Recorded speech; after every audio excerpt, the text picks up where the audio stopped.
Now, there's a lot of ways to do business. This one seems to polarise more than most. So, which side are you on? Welcome to the Small Business Big Marketing Show, where successful small business owners share their secrets to take your marketing to the next level. Now here's your host, Tim Reid. Welcome back, listeners, to another episode of Australia's #1 marketing show and home of Australia's #1 small business marketing forum. I am your host, Timbo Reid, but you, so much more importantly, are a motivated small business owner ready to crank out. That's it, crank out some great marketing. Big show today, team, and it is wonderful to be back in the Small Business Big Marketing Cave, Studio, HQ, whatever you want to call it. I am having a chat with multi-level marketer, network marketer, whatever you want to call him, Paul McAneny. He is the second largest distributor of Isagenix in Australia, which is a network marketing product taking the world by storm at the moment. A polarising chat. I'm sure some of you are screwing your nose up. Others will be quite excited to hear what Paul's got to say. Also got some listener feedback from Prince Julian. Yep, Prince Julian. Inspirational quote of the week. We've got that coming up. I want to take you inside a blog post challenge that I just started this week with my son and give you a bit of a forum update. So much marketing gold, so little time. Righto, so listener feedback from, well, it's not quite Prince Julian, but here's the thing. I often say when I'm talking about my podcast from stage, the fact that it gets downloaded in 110 countries. That's what Google Analytics tells me. And one of those countries is Kazakhstan, which always gets a laugh. And, you know, what is Borat doing listening to my show? But, however, I now have a listener in Madagascar. I thought it might have been Prince Julian when I saw the email, but it's not. It is Kev. And it's a very short email. He says, "Hey, Timbo, thanks for those podcasts. Kevin, a fan who come from ... Madagascar! ! In brackets, yes, you have a fan from Madagascar. Cheers, Kevin Raja Asafara." Hey, Kev. Love it, mate. Thank you. I don't even know where Madagascar is. I should have got the atlas out. Us Aussies, we're a bit insular when it comes to overseas kind of geography, but it sounds exotic. It sounds like a place I need to go to. I need to do a show from Madagascar. Kev, is there a Madagascar Chamber of Commerce or some kind of business association that could do with a little bit of marketing love? I'd love to go there. Very, very exotic. And I'm just rapt that you've reached out, Kev, and made yourself known. Maybe there are other listeners in Madagascar. Maybe there are listeners in other exotic places around the world. If there are, hit me up. I'd love to know where you listen to the show from. Send me an email, tim@smallbusinessbigmarketing.com. Okay, team, bookmark this website address. 99, that's the number, 99designs.com.au/SBBM. That stands for Small Business Big Marketing. Now, why am I asking you to bookmark it? Because as a business owner, I encourage you to ensure all your marketing touch points are designed beautifully, that they look schmick. After all, us consumers, you know, we're a judgmental lot. We love lovely looking things. And that's where 99 Designs can help. Not only do they make this show possible, but they'll make anything you need designed rock without breaking the bank. And that's guaranteed, by the way. Check these prices out. Logo design from $299, a brand identity pack, that's logo, stationery and Facebook cover from $599, a brochure design from $299, product packaging from $399. It's crazy prices. Great design provides a real point of difference in what is now a crowded marketplace, and that's why many motivated business owners have turned to 99 Designs, including many listeners of this show. Thanks for those who have. You'll get maximum creativity with 99 Designs contest model, where dozens of designers compete to deliver the best design for you. You get to be involved in the process and walk away with a design that truly represents your brand. See for yourself. It only takes 1 week and you're guaranteed to love it. Visit 99designs.com.au/SBBM and get an exclusive listener gift of a $99 power pack of services, which on average results in 185% more designs for free today. That's 99designs.com.au/SBBM. So I'm on a blog challenge with my son. Here's how it came about. Jack, he's finishing school this year. I'm a bit emotionally, a bit sad about that. He's in year 12 and he's got his exams coming up in a few weeks' time, and he's on a 2-week holiday right now. Well, holiday, term break. There ain't no holiday in the lead up to exams, let me tell you. And his English teacher has suggested that he do a 1-hour essay from a past exam paper once a day, to which he screwed up his nose. But I got the whip out and said, hey, Jack, let's be accountable, mate. Let's be accountability buddies. If you write a 1-hour essay per day from an old exam paper, I'll write a blog post per day. And that's what we're doing. And it's working a treat. I've written, so you can go to smallbusinessbigmarketing.com and hit the blog button. You'll see my blog post. You won't see Jack's essays. I don't think they'll be that interesting when it comes to marketing. They're probably pretty good essays. He is my son, after all. I'm 4 blog posts in. I've written one. Here's the headings of the 4 I've written. 9 ways to take action. Another one is for those hankering for some positivity, giving you some tips on how to stay positive as this world gets a little bit crazy. The other one, next one, is how to never run out of helpful content, plus 5 must-dos before speaking from stage. So all blog posts about how to improve your marketing, how to generate more inquiry, and I'm actually loving it. And the whole accountability thing is working really, really well for me, and Jack's smashing out an essay a day as well. So a little blog post challenge. Why don't you do it as well, hey? Find someone, buddy up. Doesn't have to be blog posts, but do some kind of marketing where you buddy up with someone else and set yourself the challenge. Now, I know many of your listeners got a bit of a laugh from forum member Nick's little insight into the Small Business Big Marketing Forum last week. That crazy Colorado accent he put on. I can't do it. That's embarrassing. But the forum is rocking, team. There is so much marketing gold inside there. I'll give you some topics that we're currently discussing or that members have posted and are looking for help on. We've got Jace is looking for help with shooting an intro video for his website and getting some great tips there. We've got Lee is asking about content scheduling and how he should go about that.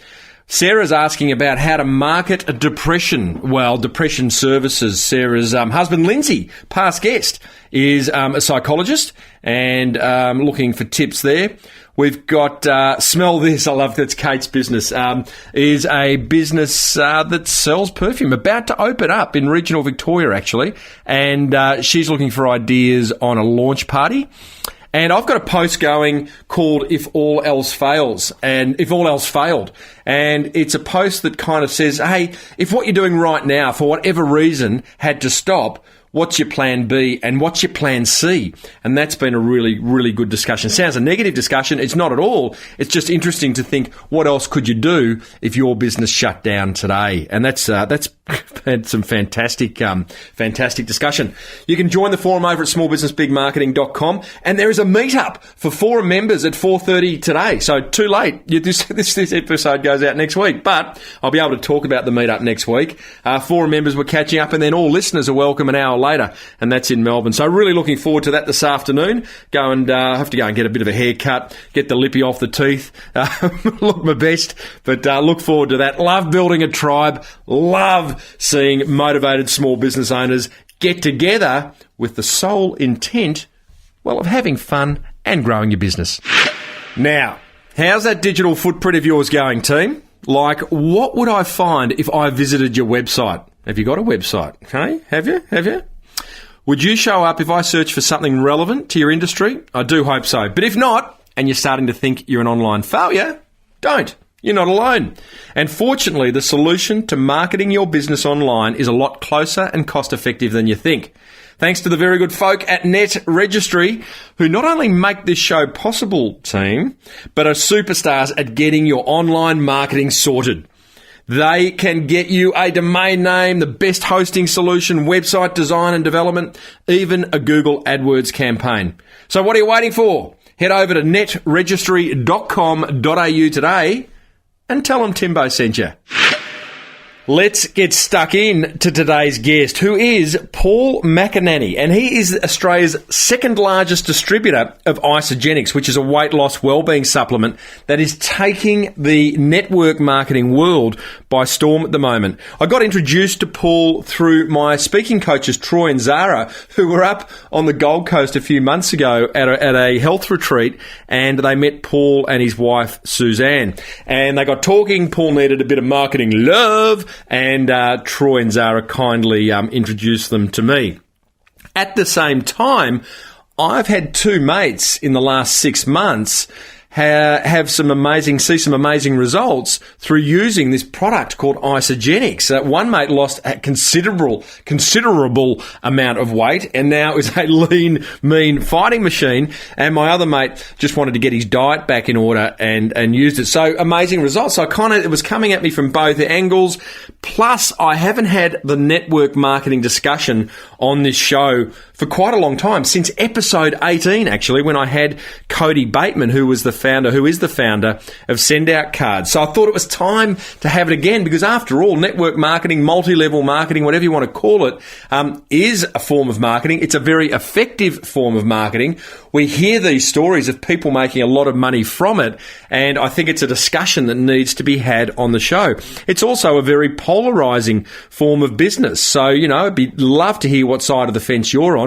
Listen to this interview first. I go into it with my cynic's hat on, as I say to Paul, and I ask the questions, hopefully, that you wanted asked, and I would love to know your thoughts. So you do leave comment in the show notes for episode 206 over at smallbusinessbigmarketing.com, and Paul has kindly provided me with his contact details, phone number and email address, if you want to contact him to have a discussion about either the health side of his product or the wealth side of his product, or a network marketing discussion in general. So I'll give those details out at the end of the interview. This is not just a discussion about network marketing. Paul's journey, his life journey, is mind-blowing. And he so beautifully shares some insights into some pretty dark places that he's been to. And in fact, one of the things he says is that up until 7 years ago, his life was a lie. Now he's 62. So he's now living the dream and loving what he does. So it's an amazing personal journey as well. I started off by asking Paul, what the hell is multi-level marketing? How do I look? How do I feel?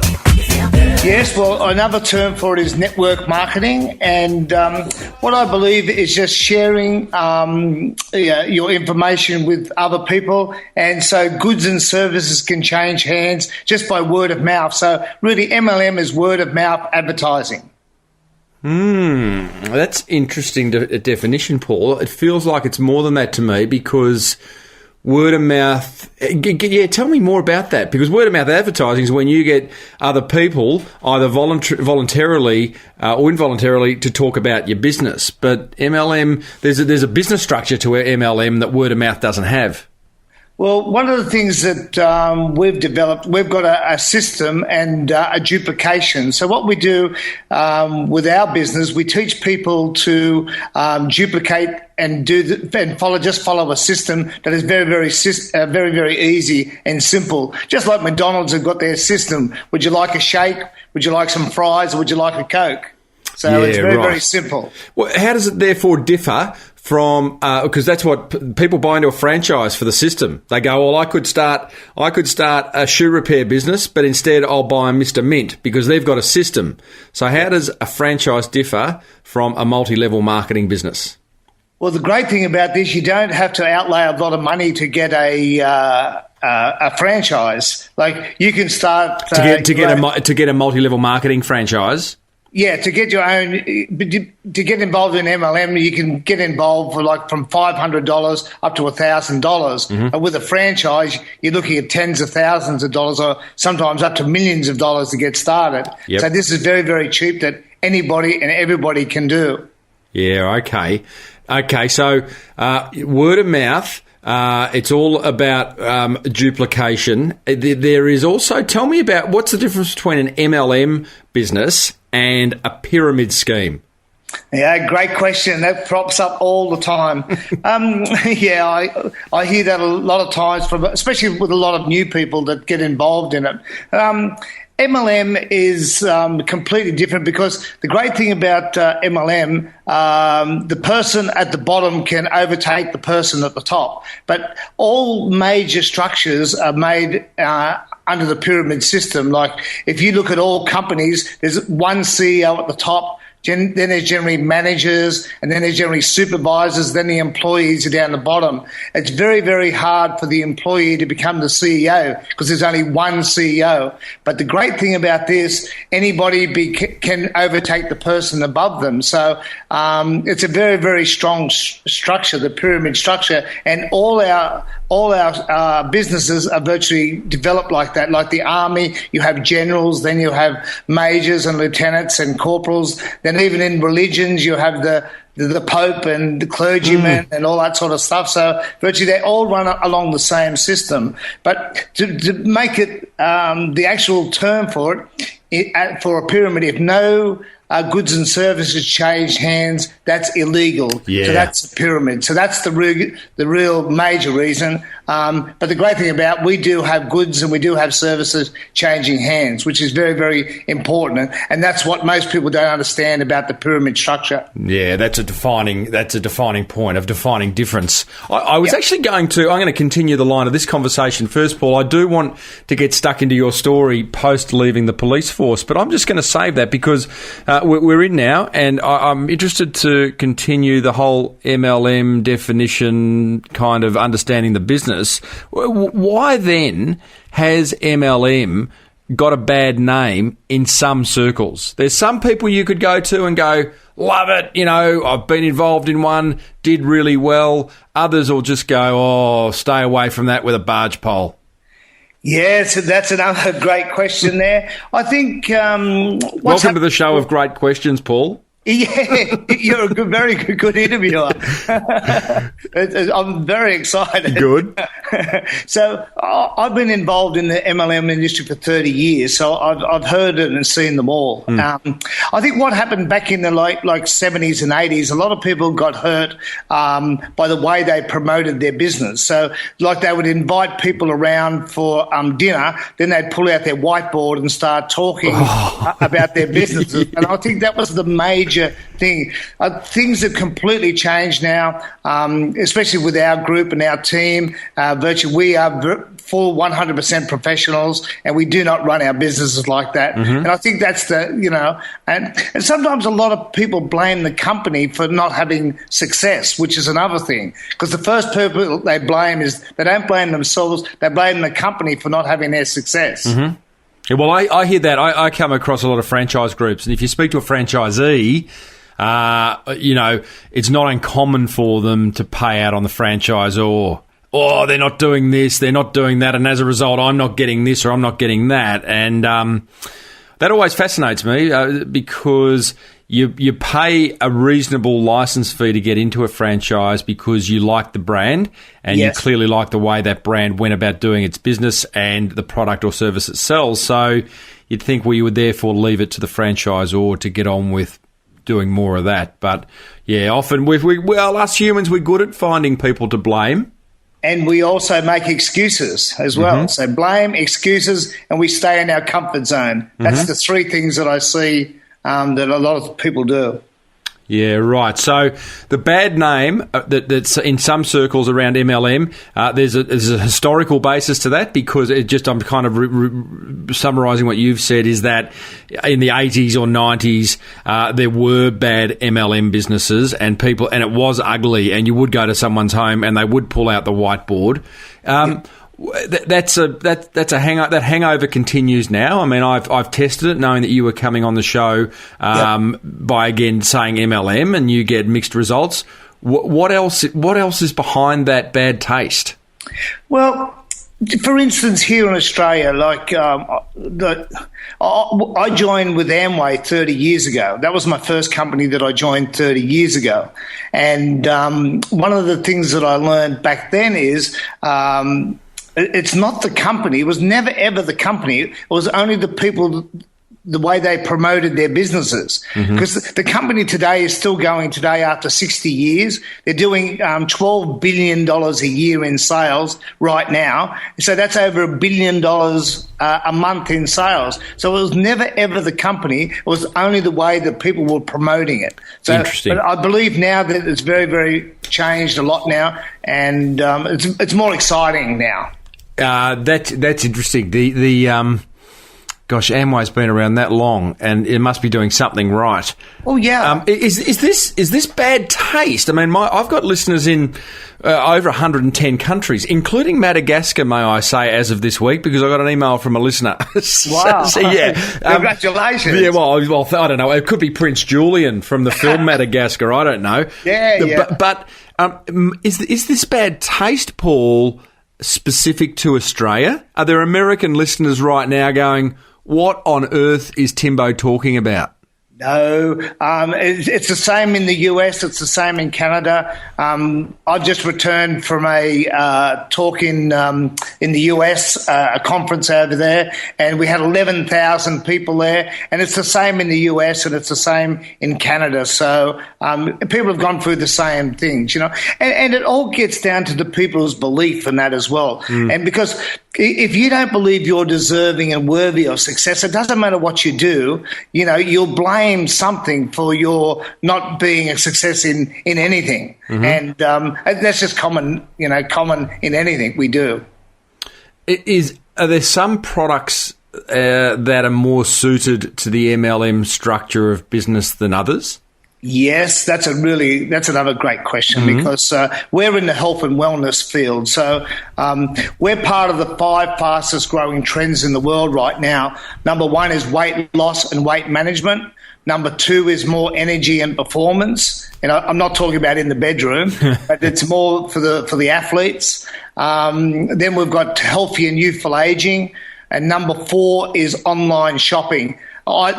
Truly, this has really changed our business. Online shopping has changed the world right now because of the internet. So, you know, I asked the question the other day. There was about 500 people in the room, and 80% of the people put their hand up for buying online. So that's really changed our business now. And also on that, this is why Warren Buffett, Richard Branson and Donald Trump have all invested in their own network marketing companies right now.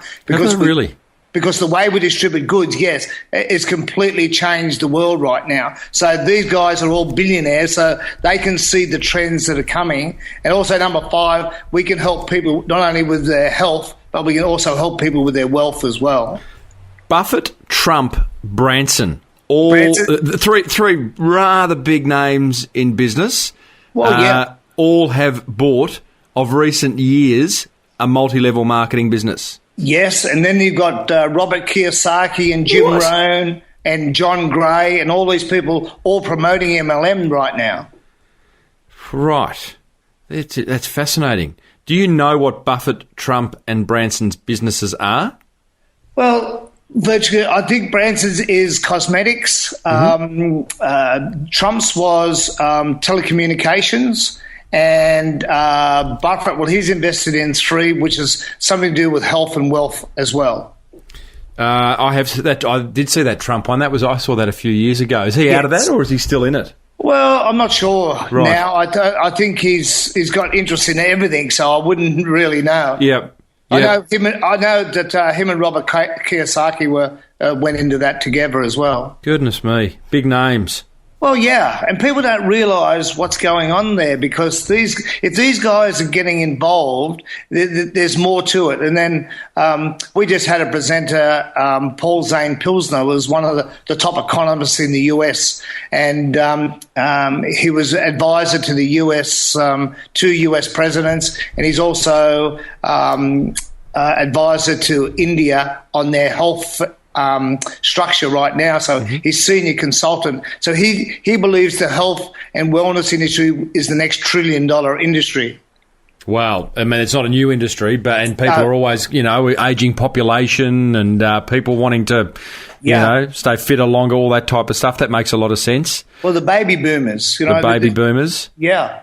Now, Paul, let's that's good, mate. That gives me and hopefully the listeners a rounded view on multi-level marketing, what it is, what it isn't. I'll have some more questions around that, but I am interested in your story. So you left the police force in when? What? I don't want to do it. This is your life or a biography of Paul McAneny, but when did you leave the police force? Well, I left school when I was 16 because my teacher said, you either leave school or you're going to end up in jail. Yeah, so you'd amount to nothing. I'd amount to nothing, so I left, and then I joined the police cadets in 19... Hang on, I didn't want to do it. This is your life. No, 1968. So 1968 to 1983, I was in the police. And why'd you leave?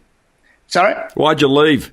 Well, I had a nervous breakdown, to tell you the truth. I got involved. My son died, and my brother died, and then I got involved in a car accident. Then one day I went to my car, and on the windscreen it said this could have quite easily been a bomb. So they found out who I was. So that night I was transferred out of Newcastle, and my family, and we were gone that night. So there's a lot of stress around that time. Wow, a lot of stress. Yeah. That is a good reason to leave. You left under pretty extreme circumstances. Did you know what you were going to do, or you just needed to move on? No, I just had to move on because I was just sitting at home. I was drinking, feeling sorry for myself. I didn't have a clue. And actually the police doctor, the police medical officer, told me to go and learn how to relax. And so that's when I did my first personal development course. So that was back in 1984. So I've been learning and studying ever since. That's interesting. Again, how many successful small business owners have I had on this show that, personal development comes up in the conversation? At that point in 1984, when someone says go and do some PD, what kind of bloke were you? Were you going, oh, really? That's for sissies? Well, I was down and out, and I was virtually ready to flip off the planet. Right. So at this stage, I would have done anything because two choices. I was on taking medication. I was drinking, and I was off my face for 18 months. So right. I was down and out. So whatever he told me, I was ready to do because I was at my ends tether. And you obviously, what did you do? What was it? Was it that first course that changed everything? Yeah, that was definitely. I went to a course by a guy called Paul Blackburn, and Paul was working with the Institute of Sport down in Canberra, and I went to his course, and virtually he took me under his wing and mentored me, and then I started teaching Paul's courses on the personal development. So it really sort of put me on the road of reading and learning. I'm interested, Paul, to understand that moment. There must have been a moment where you've started doing this course. You're in the absolute a bad, dark place. You've started doing this course. Can you remember when the light switch flicked on? Well, I was. The defining moment was when my brother died, actually, because then I just lost the plot, and I was out there drinking heavily and doing crazy stuff and that, because I said, okay, this is my life. I want to live it to the fullest, because he was only 31 at the time and died of cancer. So I thought, whoa, I'm going to go hard here. But then in the course, what he said, you've got to let go of the past and virtually just focus on the present. Mm-hmm. So I started living in the now, and that's when it really started to change my life, living in the now. That's it. It's good advice. Don't look back. Look forward. Yep. Yeah, I find that a lot of times, a lot of people, they look back and they're reliving their lives over and over again. So I had to let go of all that, you know what I mean? So I've really come to grips and to terms with that, which has really changed my life. But then I can also help other people because I haven't just read it from books. I've got real life experience. Yep. No more if only. No more trying to re-engineer the past. Yeah. So you that's fantastic. You came out of that dark place thanks to a fellow, Paul Blackburn. I must look him up. And you then what happened? When did you go? You became an Amway distributor at a point in time. Did you? Was that the first thing you did? Yeah, 1985, and I was taken under a wing by a couple called Peter and Debbie Cox, and they're virtually one of the top MLMers in the world and right now. And so they mentored me and helped me and taught me everything. And the things that I learned 30 years ago, I'm now teaching to other people now, which has helped us be successful. Well, two questions there. Did the Cox family take you in for what you thought was going to be a dinner party and pull out the whiteboard? No. Oh, wait a minute. Oh, they might have. No, it wasn't quite like that. Not quite like that. No. They took me under their wing because they could see something in me, and they saw the potential. And I couldn't see it in myself, but they saw something, and they believed in me more than I believed in myself. And I just listened to everything they said, and completely changed my life. Okay, well, I'm sure they said a lot, and I'm sure it happened over a long period of time, but can you give me a top 3 things that they said that you continue to use this day in your business and helping others grow theirs? Yep, good question. And they said, always don't come from the head, come from the heart. Mm-hmm. So when you're helping people, virtually just come from the heart. Share your life experiences, because that way you're helping people to with your knowledge and wisdom. So by focusing on helping others, you will become successful. Right. Is that the second one? Yep, that's the second one. And also, the more people you help, the more successful you will become. Okay, so that's all around. I'm just jotting these down because I want to go down those rabbit holes. The more you help, more success comes your way. Yep. Okay, so don't come from the head, come from the heart. Tell me more about that. Well, instead of giving facts, a lot of people give facts and they give people too much information. What we do when we sit down with somebody and we're building, one of the major things we do, we build relationships with people, because this is a relationship business. So what we do, what business isn't, by the way? Oh, true. Everything's relationship. But, so we know why they want to build the business. We sit down and find out why they want to build the business. So some people might just earn an extra $500. Some people might be to retire their husbands. Some people might want to just to have... Get rid of their husbands. Yeah, get rid of that. Yeah, that's a good point.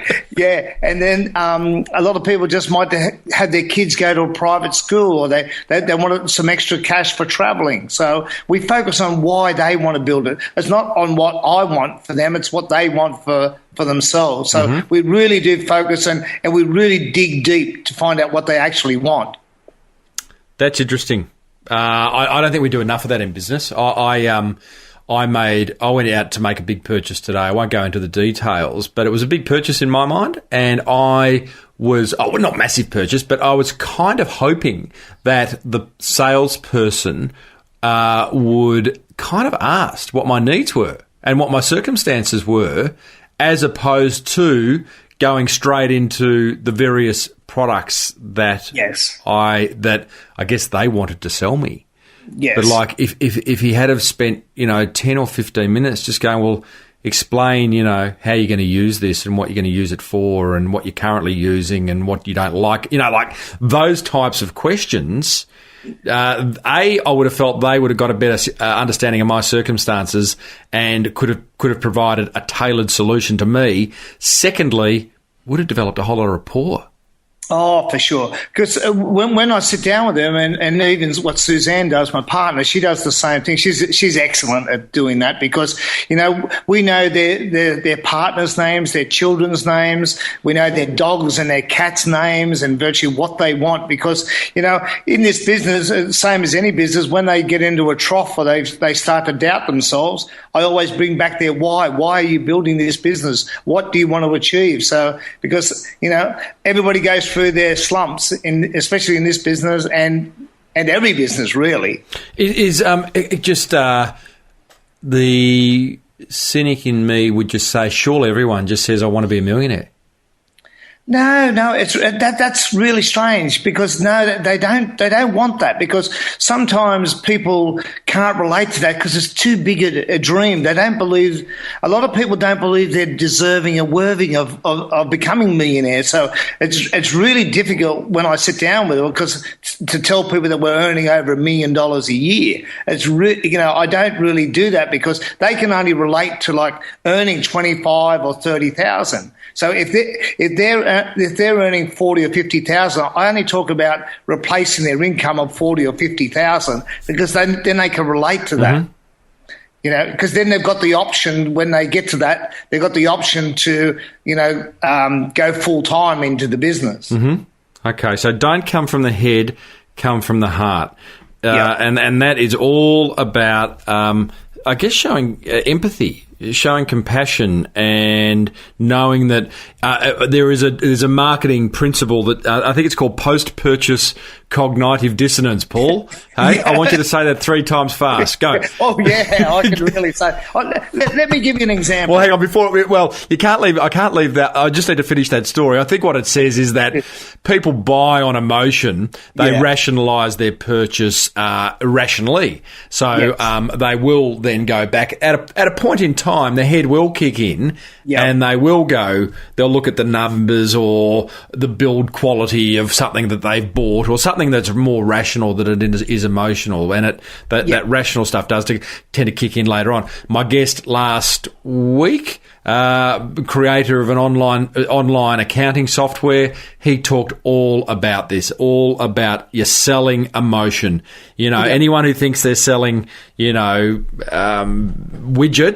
are kidding themselves. You're selling emotion. Doesn't matter what you're selling. Go on. Well, that's so true because when I got the phone call from a doctor friend of ours, Dr. Jerry Shaw, he rang me up and at the time I'd lost everything 4 years ago. I remember crying into my beer because I never had enough money to buy Christmas presents for my grandchildren.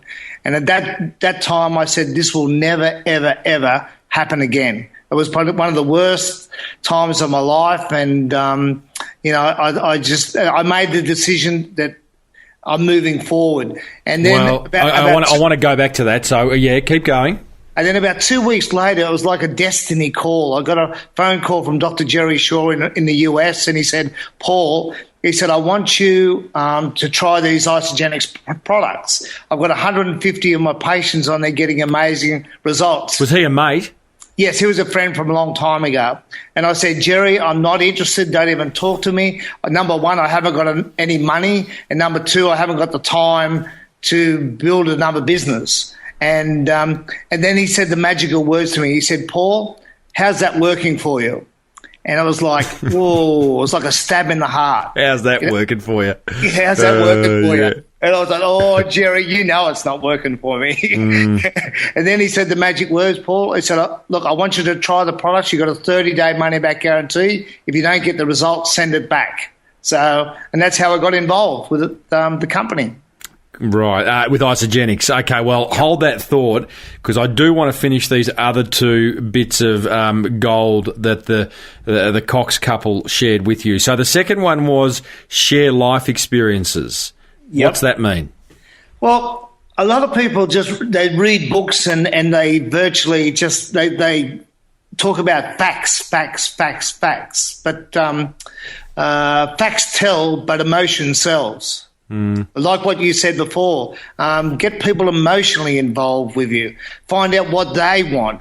It's not what you want. So get emotionally attached to the people. by telling your life stories and telling other people's stories. So you're talking about stories are so important. Yeah, so you're talking about storytelling's everything. Again, yes.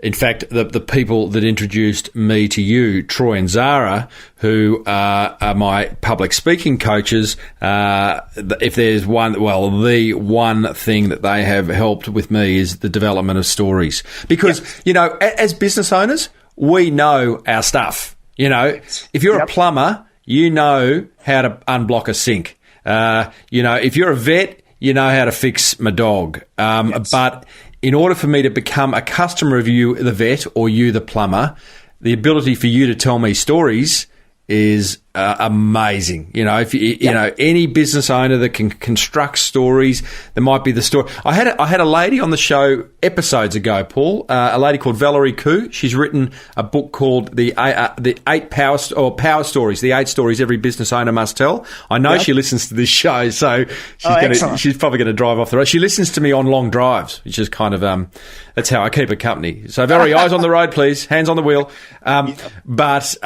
Storytelling, powerful stuff, underutilized. So do you, when you find someone's circumstances, do you then look for a story within you that may resonate with them? Yes, because of our experience, like we have 36,000 people in our team, so obviously I can relate lots of stories of personal stories and personal successes and personal failures. So from those 36,000, we have many, many, many stories so that we can relate to, which is very, very important. So when I meet somebody, what I try and do to them is then introduce them to somebody that has a similar story. And then they can relate to those people. Yeah, right. You're a connector. Yeah. You are a connector. What's your? I'm just going to digress here. What is your superpower? Oh, geez, I've never had that question before. Superpower. Let me just go and get some more questions you haven't had before while you think about that. Well, probably I love people, and my secret is I come from the heart. I see it. I just call it as it is. And that's the secret of our success. Are you a bloke at some point, going to go out on a limb here, did you realise that this is going to sound so rude? You can tell me off if this sounds rude. At some point, Paul, did you think, you know what, I'm not the smartest bloke. I'm not the sharpest knife in the drawer. I don't do numbers. I don't know all the fandangle goings on behind big business. But what I am bloody good at is I've got a high emotional intelligence, and I love people, and that's what I'm going to use going forward. Well, as I said, I left school at 16 and virtually just to virtually up the teacher, really, and then virtually. Undercover in the police, you don't have to be real smart to do that, but it was very dangerous. So I was mixing with murderers, and I was around when there was murders being taken, lives were taken, and people were being bashed and fingers and things chopped off. So You can imagine I was ending up like them. So I've had to completely changed my personality. So I was really, really hard person. So then I had to switch over and virtually come from the heart. And that's why we're having so much success right now. And when you made that switch, who's the true Paul? Are you now 100% comfortable in your skin, and back then you were living a lie, or was it? My whole life was a lie till I was 55. So my whole life has just been complete lie till, as I said, to 55 years of age. How old are you now? 62. Unreal. Gosh, thanks for 7 years ago I found myself. God. Oh, thank you, mate. We haven't finished yet, by the way, but I do want to thank you for your honesty. And I don't know whether I'm digging too deep or whatever. You'll tell me. You've seen it all, mate. I'm just a little bloke on a microphone. Yeah, I've been around the traps a few times, and I worked up at King's Cross Police Station for like 6 years. So you've seen it all. I've been in. I think I was involved in with 24 murders up there, and I think I was 32 suicides and drug overdoses. So I've seen it all, mate. You have, mate.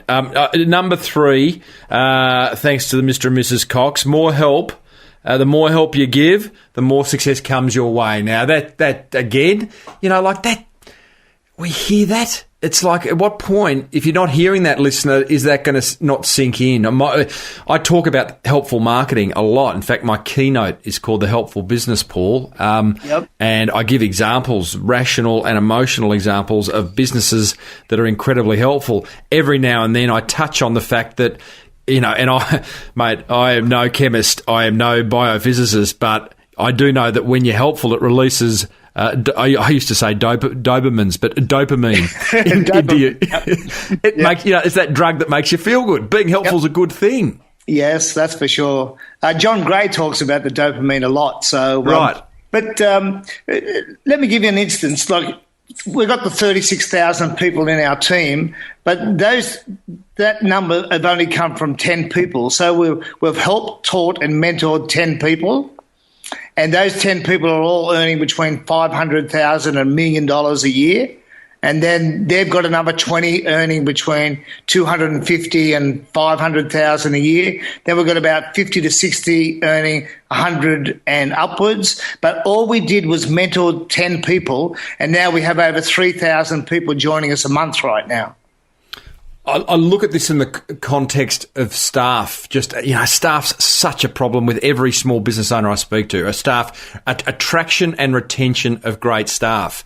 Yep. You said you helped you got 36,000 people in your, what did you call it? Your group? In our team. In your team. Yep. You helped 10 of them. Yep. Look what that's done for you. In terms of helping, what do you do? Well, virtually, we find out their why. We teach them the personal development side of things, and we give them the system that duplicates. So everything that we know, we shared with them, and then they follow the system. They duplicate what we do. But the trouble is, in the corporate world, that doesn't happen so much because the boss doesn't want you to overtake them. So they keep some of the information to themselves. But we share everything that we know. We want them to be successful because, as I said, the more people you help become successful, that helps you as well. Yeah, okay. So another MLM penny drop there, Paul. So you help. It's like employ people smarter than you. It's kind of like that, isn't it? It's like you find people that can be better than you. And it's just going to help grow your business. There's no pride. In fact, you want nothing more than people in your team, at its most basic, to earn more than you. Yeah, most of them are more brighter than me, but there's a couple not quite as bright as me. And hello to you too, if you're listening.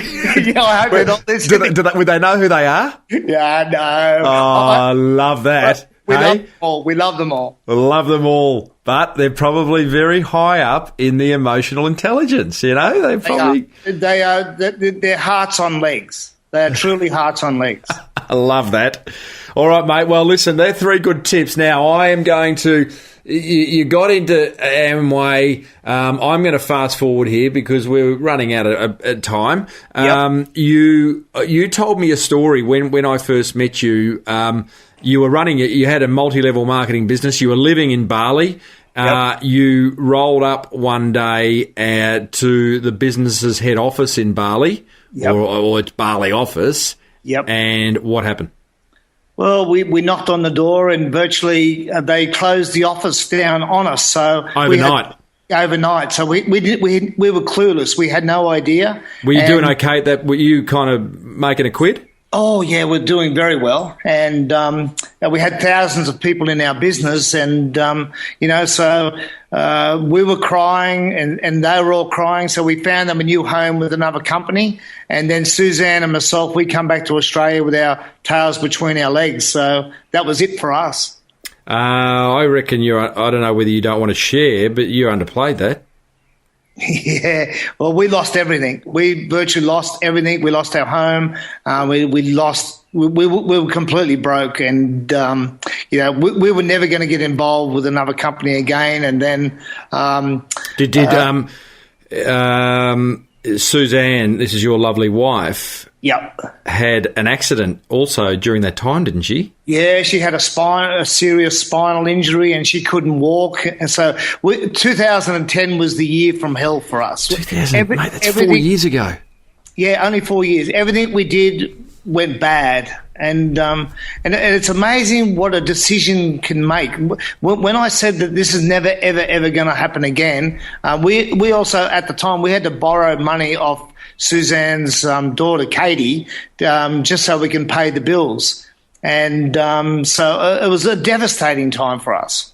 Absolutely devastating. Well, the second one, you've moved back to Australia. You literally, I can't imagine the detail of that. That would send most into a meltdown. You got back to Australia. You borrowed money from your wife's daughter. Yep.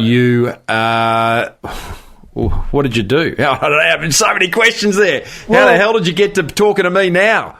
Well, virtually, and then we met the owners of the company. Of Isagenix? Of Isagenix. How?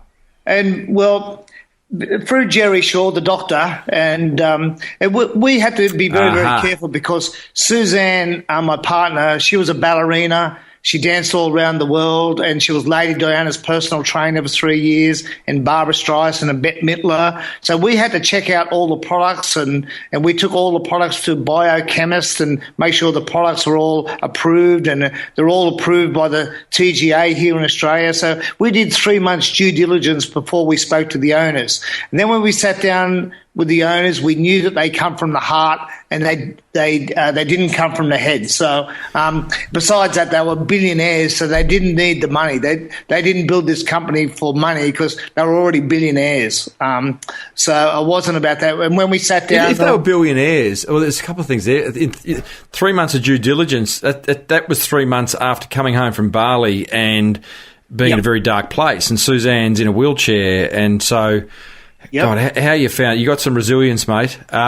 Secondly, again, I just let me get my cynic hat. Hang on, I've got my cynic hat on again. Put it on.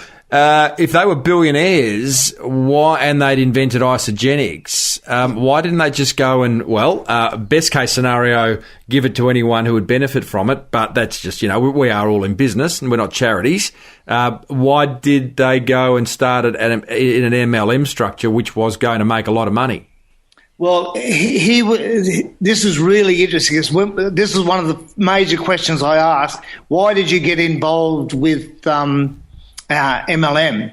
And then in the 1970s, he owned 123 gyms. So he's one of the first people to own gyms in the US. And then when he sold them in the 1980s, he became very, very wealthy. A big company come and bought him out.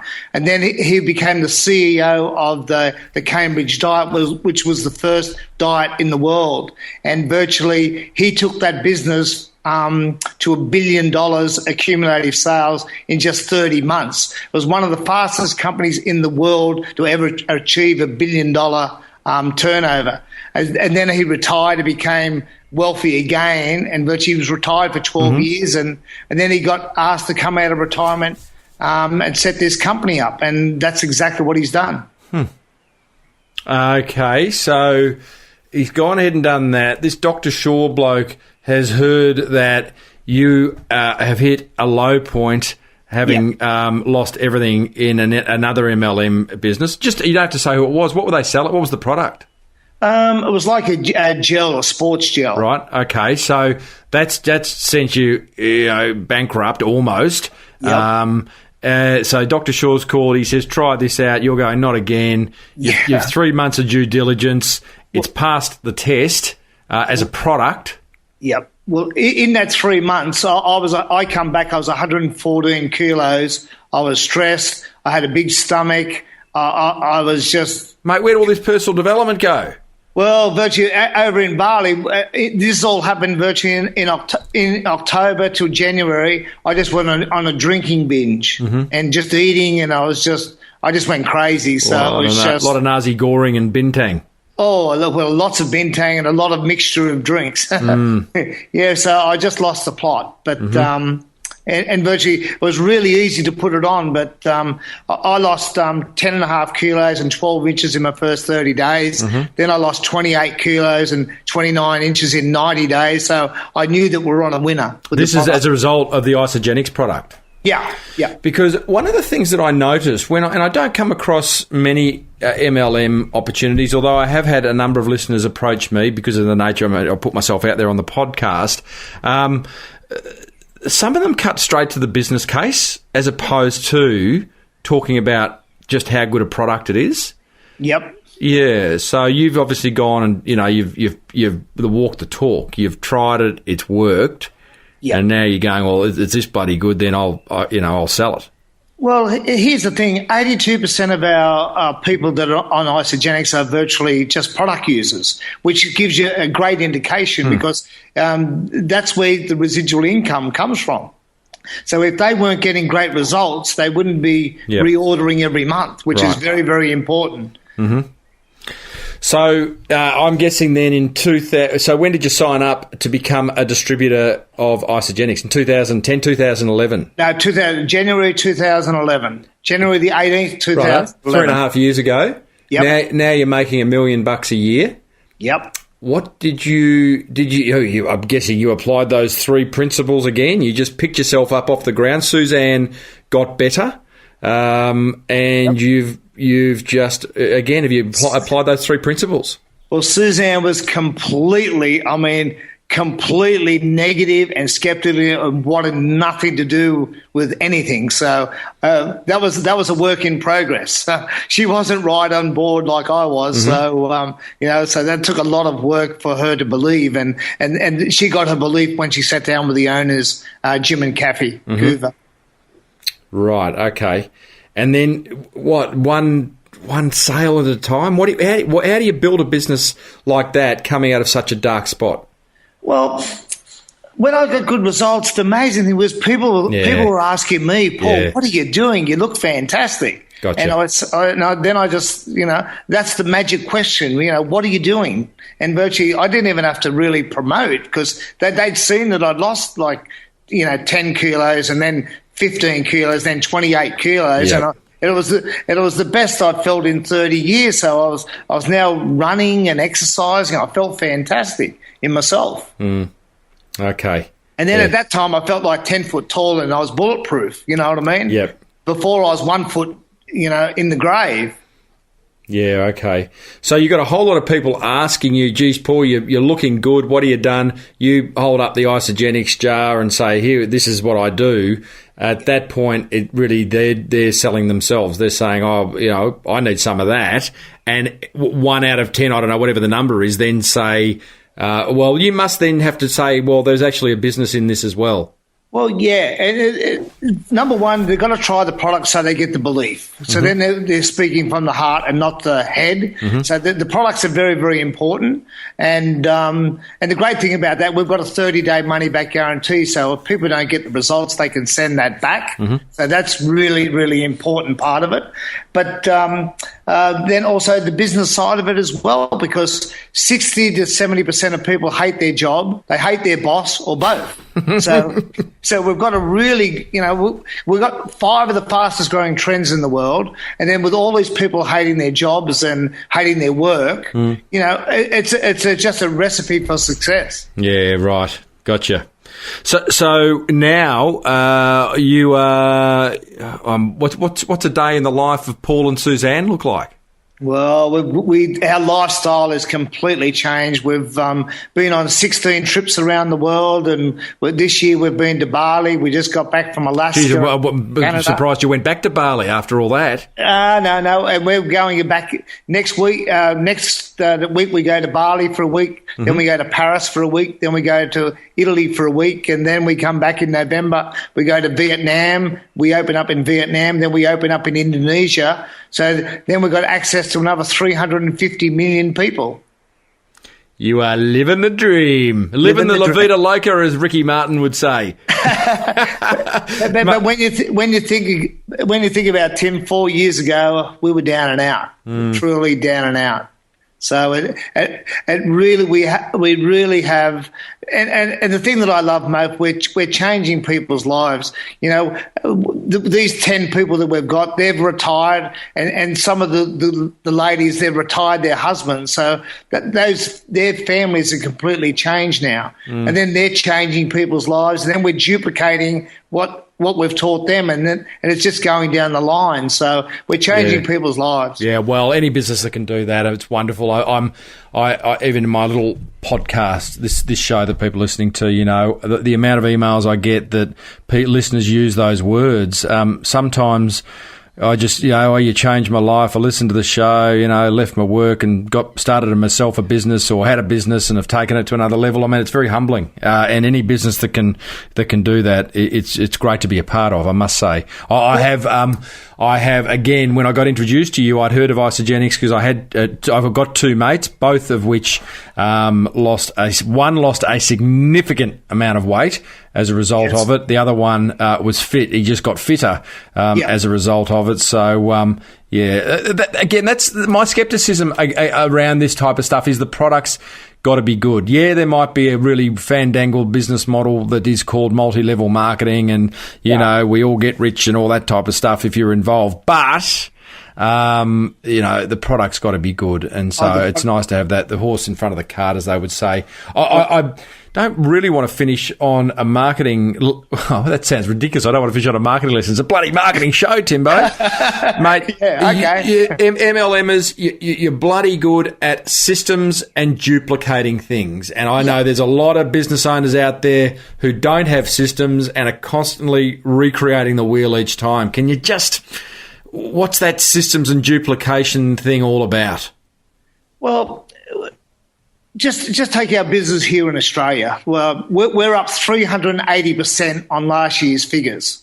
Now, any company would be jumping for joy if I had 10 to 15%. We're up 380%. Suzanne and myself business. Here's the truth of the secret. Suzanne and myself, we're doing about $2 million sales a month. So we're doing about $25 million a year right now. Number one, we have no overheads.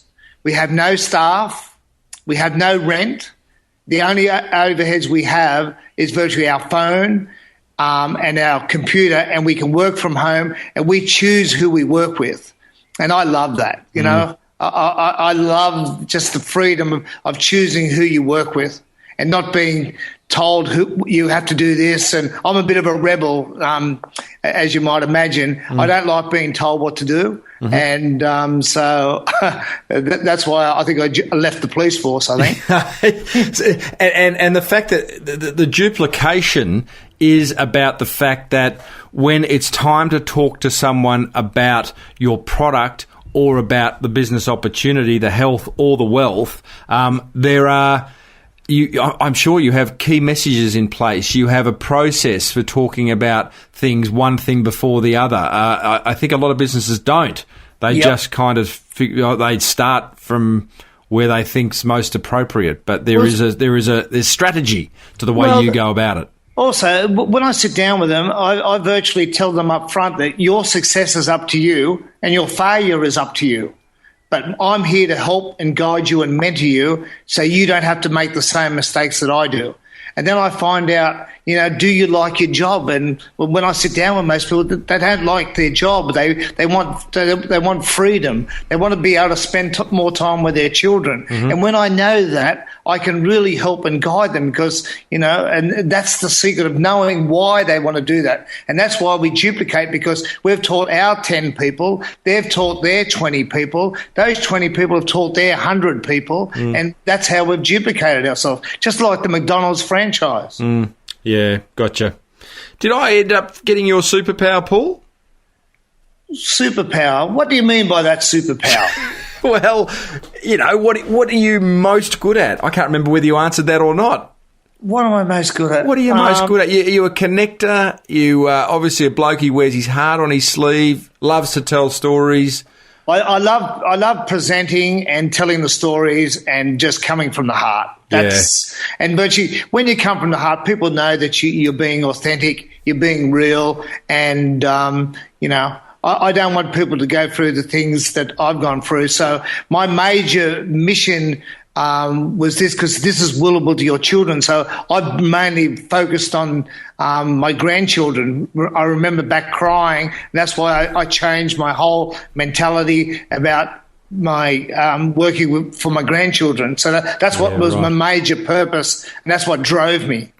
And still does. It still does. Love it, mate. I'm leaving it right there. That's a beautiful way to finish. Paul McAneny from Isagenix, thanks so much for sharing on Small Business Big Marketing. Tim, it's been a pleasure, and thank you so much. And if I could just help one or two people, change their lives or help with their business, thank you so much. How do I look? How do I feel? So, team, what do you reckon? I want to share my top 3 learnings from that interview in a moment, thanks to Net Registry and 99 Designs. But I'd love to know your thoughts on that interview and your thoughts on network marketing now that you've listened to Paul. What an amazing story he shared. What a journey he is on. Inspiring stuff. Here's the top 3 business lessons, marketing lessons that I got from it. Number 1, look out for trends and see if there's a way of applying them in your business. You could apply trends in product development, service development, social media discussion, even blog posts. So I like how Isagenix it's tapped in to a massive trend around the world at the moment, which is health and well-being. Second tip, help. HELP. The more you help, the more success you get. I talk about this from stage with my keynote, which is called The Helpful Business. How can you be helpful? Well, it's not hard to be helpful. We don't do it enough. But think about in your customer service operations, your opening hours, your marketing materials, your payment terms. Just be helpful. And if all that's too hard, go and open the door for someone. Number 3, tip from Paul's discussion, share your life experiences. Be more open, tell stories. It's the best way of selling. We've spoken about it before.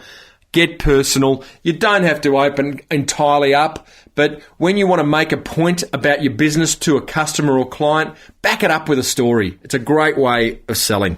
I would love to know what your thoughts were on that interview. Head over to smallbusinessbigmarketing.com and leave a comment in the blog post. And Paul has kindly offered to share with you additional insights and answer any questions you have about either the health side of Isagenix or the wealth side of Isagenix and of network marketing in general. And he's kindly given me his phone number and email address to share with you. Phone number 0449 782 668.